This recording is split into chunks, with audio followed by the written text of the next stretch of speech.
नमस्कार साथियों, जय पीएससी अकेडमी में आपका स्वागत है ऑनलाइन प्लेटफॉर्म पे। आज हम लोग पढ़ रहे हैं छत्तीसगढ़ के करंट अफेयर और इसमें हम देखेंगे प्रीवियस ईयर के खासतौर पे इस साल के जो करंट अफेयर हैं वो कौन कौन से हैं। पहला हमारा जो ये है पर्यटन सम्मेलन 2022 छत्तीसगढ़ के अवसर पर घोषित छत्तीसगढ़ पर्यटन बोर्ड का स्मृति चिन्ह क्या था। तो आपको स्मृति चिन्ह याद रखना है, आपको चेंद्रू द टाइगर बॉय। ठीक है, Chendru the tiger boy one line fact है इसमें। चेंद्रू द टाइगर बॉय जिसे हम बोलते हैं गढ़ बंगाल का निवासी बोलते हैं, और गढ़ बंगाल के निवासी के साथ ही इसमें रांगा करके इसका हिंदी मूवी था, और अगर इंग्लिश में देखेंगे तो चेंद्रू द टाइगर बॉय के नाम पे था।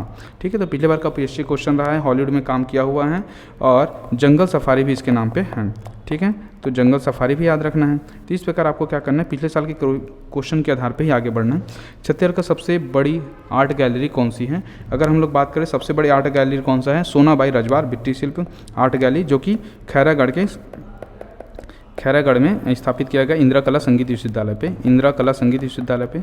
ठीक है, अगर हम लोग बात करें महाकौशल आर्ट गैलरी कहाँ पर है, तो ये राजनांदगांव पे है, महंत घासीदास संग्रहालय पे है, ये महंत घासीदास संग्रहालय पे। ठीक है, नेहरू आर्ट गैलरी की बात करें तो ये भिलाई पे है, भिलाई पे। तो आपको ऐसे कुछ हमारे जो आर्ट गैलरी हैं उसके बारे में जानकर इंपॉर्टेंट यह है कि सबसे बड़ी आर्ट गैलरी कौन सा होगा, हमारा सोनाबाई रजवार आर्ट गैलरी होगा। अगर हम देखें सोनाबाई रजवार कौन है, तो ये छत्तीसगढ़ की प्रसिद्ध महिला जो खासतौर पे जो आर्ट्स इसमें जो महिला भित्ति शिल्पकार के रूप में इसका प्रसिद्धि हासिल किए हैं, और इसमें कुछ लोग भी प्रसिद्ध हैं, जैसे कि एक हैं झितरू राम, ठीक है, और एक हैं देवनाथ। ठीक है, तो आपको ये सारी चीज़ें याद रखना है। चलिए आगे क्वेश्चन देखते हैं हम लोग। महासमुंद जिले के गढ़ फूलझर, क्या नाम है, गढ़ फूलझर, किस धर्म का प्रसिद्ध तीर्थ है? तो किस धर्म का प्रसिद्ध तीर्थ है ये, खासतौर पे देखिए तो ये हमारा सिख धर्म का प्रसिद्ध तीर्थ है, क्योंकि नानक जी यहाँ पे आए हुए थे। नानक जी, गुरु नानक देव, जो कि सिख धर्म के संस्थापक हैं, उसने यहाँ पे छत्तीसगढ़ में प्रवास किया था, इस वजह से यहाँ प्रसिद्ध हैं। ठीक है, तो आपको कोई भी विदेशी लोग आते हैं, मतलब खासतौर पे हमारे जो भारतीय संत आते हैं वो कहाँ पे आए हैं, ये सारी चीज़ें आपको ध्यान देना है। ठीक है, जैसे कि हम लोग बढ़ते हैं विवेकानंद को पढ़ते हैं। विवेकानंद कहाँ आए थे, तो विवेकानंद रायपुर में आए थे। ठीक है, एक हम लोग बात करते हैं किसको, रविन्द्रनाथ टैगोर जी। रविन्द्रनाथ टैगोर कहाँ आए थे, तो ये पेंड्रा में आए थे। तो ऐसे कुछ सेक्शंस को आपको याद करना है। चलिए आगे देखते हैं, मेरी पॉलिसी मेरे हाथ अभियान किस विभाग का है? तो मेरी पॉलिसी मेरे हाथ अभियान या कृषि विभाग के द्वारा संचालित योजना है, जिसमें क्या करेंगे कि फसल बीमा योजना का ज़्यादा से ज़्यादा लोगों में क्या हो, जन प्रचार हो, खासतौर पे अपनाएं लोग।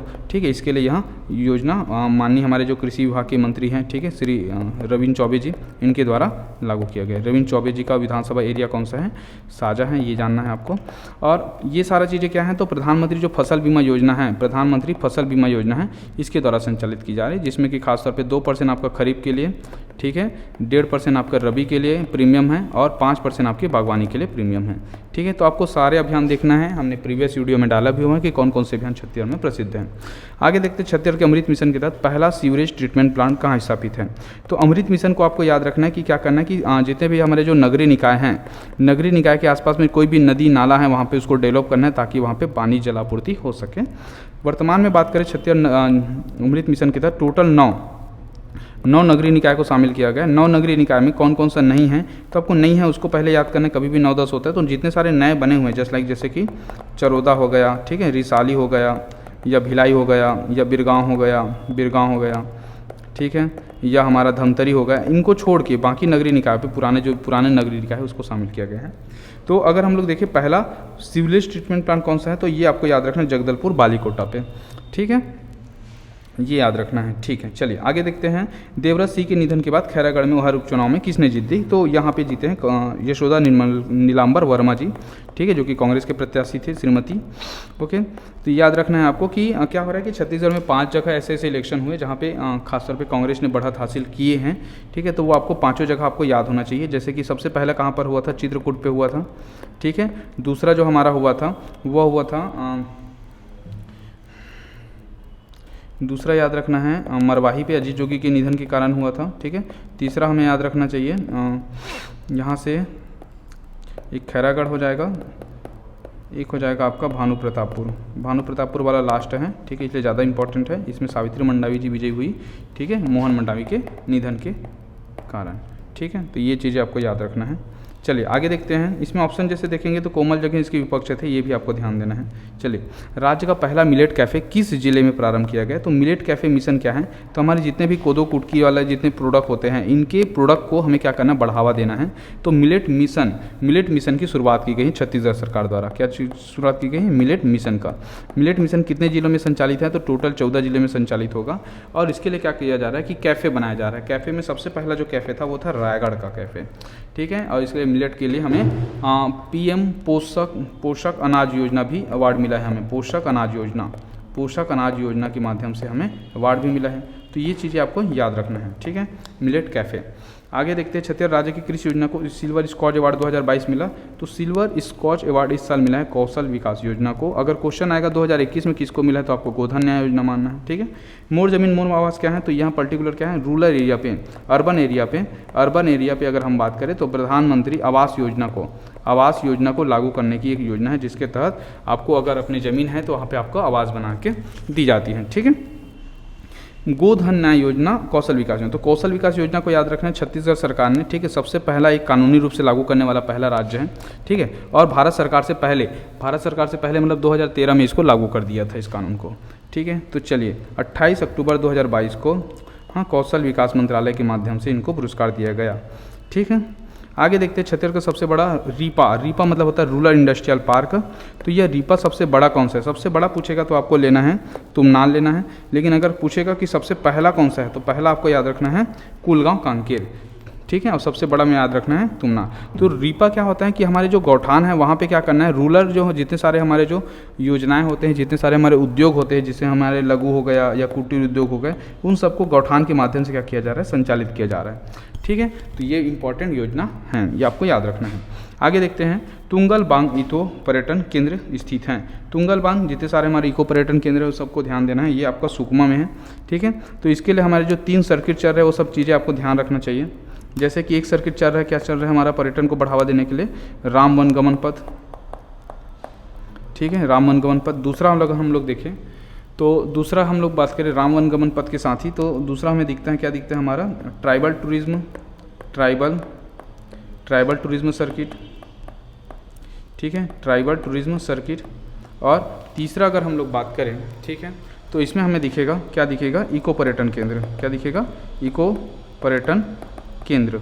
तो इस प्रकार आपको ये सारा चीज़ें याद रखना है, ओके, ठीक। तो इसका आंसर हो गया सी। चलिए आगे देखते हैं, 11वां क्वेश्चन है, आदि विद्रोह ग्रंथ का विमोचन आदिम जाति अनुसंधान और प्रशिक्षण संस्थान ने सर्वे करके तैयार किया था, वो तिथि कब था? तो आपको कभी भी आदिवासी से रिलेटेड होता है तो आपको 2 डेटें खासतौर पे याद रखना है। उसमें सबसे इंपॉर्टेंट डेट होता है 9 अगस्त। 9 अगस्त क्यों है? क्योंकि इस दिन मनाया जाता है विश्व आदिवासी दिवस। क्या मनाया जाता है? विश्व आदिवासी दिवस, ठीक है। तो 9 अगस्त 2022 को इस समय आदिम जाति अनुसंधान के माध्यम से आदि विद्रोह ग्रंथ का रचना किया गया। आगे हम लोग देखें तो इस दिन हम लोग मड़ई का कार्यक्रम भी किए थे विवेकानंद कॉम्प्लेक्स में, विवेकानंद स्टेडियम पे आदिवासी मड़ई का, जहाँ पे खेल वेल को बहुत ज़्यादा प्रमोट किया गया था। और 9 अगस्त को छत्तीसगढ़ सरकार ने अपनी तरफ से छुट्टी देने की भी घोषणा की है। कुछ हमारे जो तिथि हैं, खासतौर पे टोटल 6 डेज हैं जहाँ पे हमें छुट्टी मिलती है, ठीक है, राज्य सरकार के द्वारा, जिसमें से हमारा हरेली हो जाता है जो इस साल 28 जुलाई को मनाया गया था, ठीक है, ये हो गया, ठीक है। उसके साथ पोला हो जाएगा, ओके, पोला हो गया, या फिर कर्मा जयंती हो गया। तो ऐसे ये सारी चीज़ों को याद रखना है लोकल संस्कृति को बढ़ावा देने के लिए। प्रोफेशनल बॉक्सिंग फाइट जिसे हम बोलते हैं जंगल रबन, ये कब और कौन आए थे? तो इसके दौरान ये क्या हुआ था कि बलवीर सिंह जुनेजा स्टेडियम, जो कि इंडोर स्टेडियम हमारा बलवीर सिंह जुनेजा स्टेडियम, यहाँ पे हुआ था। उस समय ये 17 अगस्त को विजेंद्र सिंह आए थे। विजेंद्र सिंह भारत के प्रसिद्ध जो मुक्केबाज हैं, ठीक है, तो वो आए थे यहाँ पे, ओके। तो ये आपको याद रखना है। मैरी कॉम के बारे में भी आप जानते हैं कि यह महिला मुक्केबाज हैं भारत में, जो सबसे ज़्यादा क्या कॉमनवेल्थ गेम जीती हुई है, ठीक है। चलिए आगे देखते हैं, 13 नंबर का क्वेश्चन है, मुख्यमंत्री महतारी न्याय रथ यात्रा किस आयोग के द्वारा जारी किए गए? तो मुख्यमंत्री महतारी न्याय, अगर कॉमन सेंस लगाए तो न्याय किसको दिलाना है? महिला को दिलाना है। तो महिला एवं बाल विकास, ठीक है, ऑप्शन देखिए तो महिला एवं बाल विकास आयोग के द्वारा जारी किया गया था, 28 जुलाई को जारी किया गया था, ठीक है। इसके जो आयोग हैं, इसके हेड कौन है? तो अभी श्रीमती याद रखना किरणमयी नायक जी हैं, किरणमयी नायक जी। इनके द्वारा क्या किया जाएगा? तो क्या होगा कि हमारे जो जिले में, जहाँ पे जिले संचालित पे क्या किया जाएगा, एक रथ यात्रा का कॉन्सेप्ट लेके आए, जहाँ पे महिलाओं को अपने कानून के प्रति, ठीक है, उनसे रिलेटेड कोई भी कानून होता है, जैसे घरेलू हिंसा हो गया, ठीक है, तोहनी प्रताड़ना हो गया, या भी तलाक संबंधी हो गया, ये सारे कानून के बारे में जागरूकता दी जाएगी, उनका कानूनी हेल्प किया जाएगा। ठीक है, तो ये सारा चीज़ें आपको याद रखना है। चलिए आगे देखते हैं, 15 नंबर का क्वेश्चन है और आज का लास्ट क्वेश्चन है, कोरबा मेडिकल कॉलेज किसके नाम पे हैं? तो आपको याद रखना कि वर्तमान छत्तीसगढ़ सरकार और भारत सरकार की मदद से वर्तमान में टोटल 14 मेडिकल कॉलेज खोलने की घोषणा हो चुकी है। 14 में से अगर हम लोग बात करें, शुरू में क्या था, ये 11 था, बाद में 3 मेडिकल कॉलेज खुले थे पिछले 2 साल में, और अभी इस साल 4 मेडिकल कॉलेज की घोषणा की हुई है। तो ये 3 में जो था, एक था हमारा कोरबा था, ठीक है, एक हमारा जो था रहेगा वो रहेगा महासमुंद, और एक रहेगा हमारा कांकेर। तो ये जो कोरबा वाला हुआ है, इसका नामकरण किसके नाम पे किया गया है? चरणदास महंत के जो पिताजी रहे हैं और कोरबा के प्रसिद्ध राजनेता रहे हैं, ठीक है, बिसाहू दास महंत। तो ये बिसाहू दास महंत को आपको याद रखना है, ठीक है, बिसाहू दास महंत। इसके साथ अभी 4 जो मेडिकल कॉलेज खुल रहे हैं उसको भी आपको फोकस करना है। सबसे ऊपर से आते हैं आपका मनेंद्रगढ़ हो जाएगा, मनेंद्रगढ़, ठीक है। दूसरा हमारा जो आता है वो हो जाएगा कबीरधाम, कवर्धा बोल सकते हो आप। तीसरा हमारा हो जाएगा चांपा हो जाएगा, और चौथा आपको याद रखना है दंतेवाड़ा। कभी भी किसी चीज़ को याद करें तो आपको मैप से याद करना है इसी क्रम पे, तो आप बहुत जल्दी याद कर सकते हो, ठीक है। चरणदास महंत जी कौन है? तो आपको याद रखना है शक्ति विधानसभा के विधायक हैं, जो वर्तमान में विधानसभा के अध्यक्ष बने हुए हैं, ठीक है, विधानसभा के अध्यक्ष हैं।